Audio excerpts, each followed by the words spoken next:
दोस्तों आज है वर्ल्ड टूरिज्म डे और मेरे पास बहुत सारे यंगस्टर्स के कॉल आते हैं जो कहते हैं कि जब ऑनलाइन सर्विसेज अवेलेबल हैं तो हम क्यों किसी ट्रैवल एजेंट के थ्रू जाएं।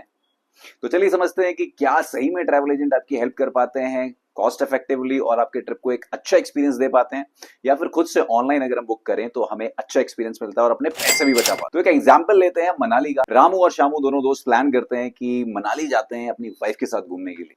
अब जो रामू है वो ट्रैवल एजेंट के थ्रू जाता है, तो वो ट्रैवल एजेंट को कॉल करता है और कहता है कि सर मेरा जो है मनाली का पैकेज आप बुक कर दीजिए 3 नाइट 4 डेज का, जिसमें अकोमोडेशन हो, ट्रांसपोर्टेशन हो, साइट सीइंग टूर्स, मील, सारी चीजें इंक्लूड हो। और यहाँ पे जो शामू है तो वो ऑनलाइन बुकिंग करता है, ऑनलाइन जाता है, होटल सर्च करता है, वीडियोस देखता है इंस्टाग्राम पे, यूट्यूब पे, सारी इन्फॉर्मेशन लेता है और एक होटल बुक कर देता है ब्रेकफास्ट पे, क्योंकि डिनर पे जो होटल्स होते हैं वो काफी एक्सपेंसिव होते हैं। फिर वो वॉल्वो भी अपनी ऐसे ही ऑनलाइन चेक करता है और बुक कर देता है।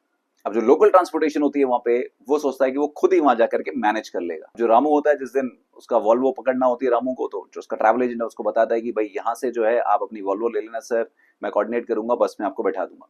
शामू को ये सारी चीजें खुद से मैनेज करनी पड़ती है। अब जैसे ही मनाली में पहुंच जाते हैं दोनों रामू और शामू, तो रामू को तो ड्राइवर लेने के लिए आता है, सामान गाड़ी में रखता है और होटल में ड्रॉप कर देता है। लेकिन यहाँ पे जो शामू होता है वो नेगोशिएट करता है ड्राइवर के साथ कि भैया इतना नहीं लगता, बहुत कम लगता है, मैंने ऑनलाइन देखा है, मेरे दोस्त भी आए थे पीछे। ड्राइवर कहता है भैया इतना ही लगेगा, देना है तो बताओ, और शामू को पैसे देने पड़ते हैं। अब दोनों होटल में पहुंच जाते हैं, सुबह के 9 बजे होते हैं, अर्ली चेक इन मिलता नहीं है, 12 बजे चेक इन का टाइम होता है। लेकिन जो रामू होता है उसको चेक इन मिल जाता है, क्योंकि उसके ट्रैवल एजेंट ने अर्ली चेक इन की रिक्वेस्ट डाली होती है, तो होटल उसे चेक इन दे देता है। लेकिन शामू को वेट करना पड़ता है 12 बजे तक।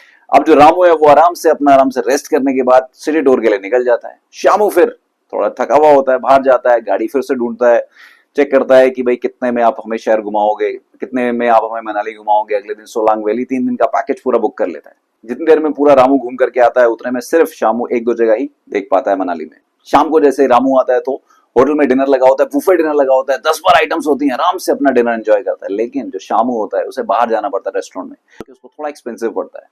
अब दोनों जब वापस आते हैं तो शामू रामू को कॉल करता है। शामू कहता है अरे कैसा रहा तेरा ट्रिप?